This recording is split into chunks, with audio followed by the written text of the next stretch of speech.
Fast ന്യൂസിലേക്ക്. മാസപ്പടി കേസിൽ വീണയും CMRലും തമ്മിലുള്ള ഇടപാടുകളുടെ നിർണായക രേഖകൾ ഇഡിക്ക് കൈമാറാൻ കോടതി ഉത്തരവ്. SFIO ശേഖരിച്ച 134 രേഖകൾ കൈമാറാനാണ് നിർദ്ദേശം. CMRലിന്റെ എതിർപ്പ് കോടതി തള്ളി. DMKയും ആം ആദ്മി പാർട്ടിയും വിട്ടുനിന്നെങ്കിലും ഇന്ത്യ സഖ്യത്തിന്റെ യോഗത്തിൽ 25 പാർട്ടികൾ പങ്കെടുത്തു. DMK വിഷയത്തിൽ കോൺഗ്രസിനെതിരെ വിമർശനം. 5 കാര്യങ്ങൾ യോഗം തീരുമാനമെടുത്തു. എല്ലാ 2 മാസം കൂടുമ്പോഴും ഇന്ത്യ സഖ്യം യോഗം ചേരാനും തീരുമാനം. KSRTCയിൽ സ്ത്രീകൾക്ക് പ്രഖ്യാപിച്ച സൗജന്യ യാത്ര ആദ്യഘട്ടത്തിൽ ഓർഡിനറി ബസ്സുകളിൽ മാത്രം. 100 ദിവസത്തെ ലാഭനഷ്ട കണക്കുകളുടെ റിപ്പോർട്ട് ലഭിച്ച ശേഷമാകും മറ്റ് ബസ്സുകളുടെ കാര്യത്തിൽ തീരുമാനം.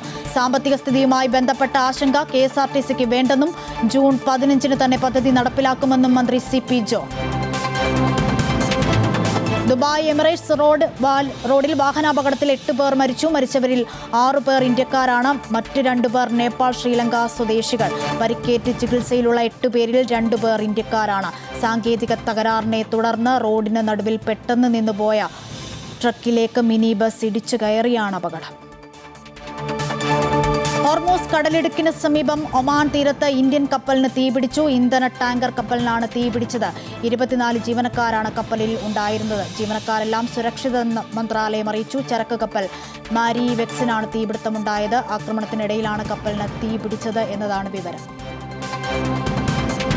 നടി ആക്രമിക്കപ്പെട്ട കേസിലെ മെമ്മറി കാർഡ് വിവാദം പരിഗണിക്കുന്നതിൽ നിന്നും ജഡ്ജി പിന്മാറി. നടിയുടെ ഹർജി ഇനി മറ്റൊരു ബെഞ്ച് പരിഗണിക്കും. ജസ്റ്റിസ് ജോബിൻ സെബാസ്റ്റ്യനാണ് ഹർജി പരിഗണിക്കുന്നതിൽ നിന്നും പിന്മാറിയത്. ഇതുമായി ബന്ധപ്പെട്ട വിഷയം നേരത്തെ പരിഗണിച്ച പശ്ചാത്തലത്തിലാണ് പിന്മാറ്റം. തിരുവനന്തപുരം ഊരൂട്ടമ്പലത്തിലെ സ്കൂൾ ജീവനക്കാരിയെ ജാതി അധിക്ഷേപം നടത്തിയെന്ന ആരോപണത്തിൽ പ്രതിഷേധം ശക്തം. ജയശ്രീ എന്ന യുവതിയെ ജാതിപ്പേര് വിളിച്ച് അധിക്ഷേപിക്കുകയും ജോലിയിൽ നിന്നും പുറത്താക്കുകയും ചെയ്ത നടപടിക്കെതിരെ SFI ജില്ലാ കമ്മിറ്റി പ്രതിഷേധ മാർച്ച് സംഘടിപ്പിച്ചു. എന്നാൽ സംഭവത്തെക്കുറിച്ച് അന്വേഷിക്കുന്നുണ്ടെന്നും ആരോപണ വിധേയൻ കുറ്റക്കാരനെന്ന് കണ്ടെത്തിയാൽ നടപടിയെടുക്കുമെന്നും സ്കൂൾ പ്രിൻസിപ്പൽ. അതിവേഗ റെയിൽ പദ്ധതി പാരിസ്ഥിതിക പ്രശ്നങ്ങളില്ലാതെ മുന്നോട്ട് കൊണ്ടുപോകാൻ ശ്രമിക്കുമെന്ന് റവന്യൂ മന്ത്രി AP അനിൽകുമാർ. വിദഗ്ധരുമായി ചർച്ച നടത്തുമെന്നും മന്ത്രി. സംസ്ഥാന സർക്കാരിന്റെ സാമ്പത്തിക സ്ഥിതി മോശമാണ്. കാര്യങ്ങൾ എളുപ്പമല്ല. പക്ഷേ പ്രതിസന്ധി മറികടക്കാൻ നടപടികൾ ഉണ്ടാകുമെന്നും മന്ത്രി.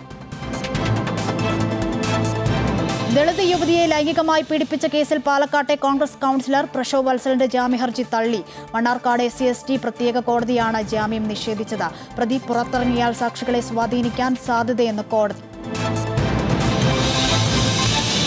ഇടുക്കി പീരുമേട് പാമ്പനാറ്റിൽ തെരുവ് നായയുടെ ആക്രമണം. പഴയ പാമ്പനാർ മുക്കത്തറം, വിളവ്, കല്ലാർ എന്നീ പ്രദേശങ്ങളിലൂടെ അലഞ്ഞു തിരിഞ്ഞ നായ 12ഓളം പേരെ കടിക്കുകയായിരുന്നു. നായയുടെ ആക്രമണത്തിൽ പരിക്കേറ്റ പീരുമേട് താലൂക്ക് ആശുപത്രിയിൽ പ്രവേശിപ്പിച്ചു.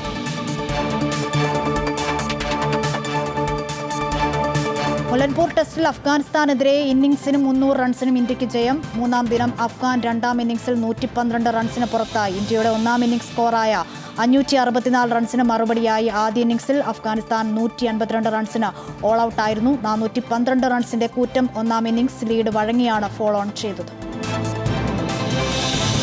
ഫാസ്റ്റ് ന്യൂസ് പൂർണ്ണമാകുന്നു. നമസ്കാരം.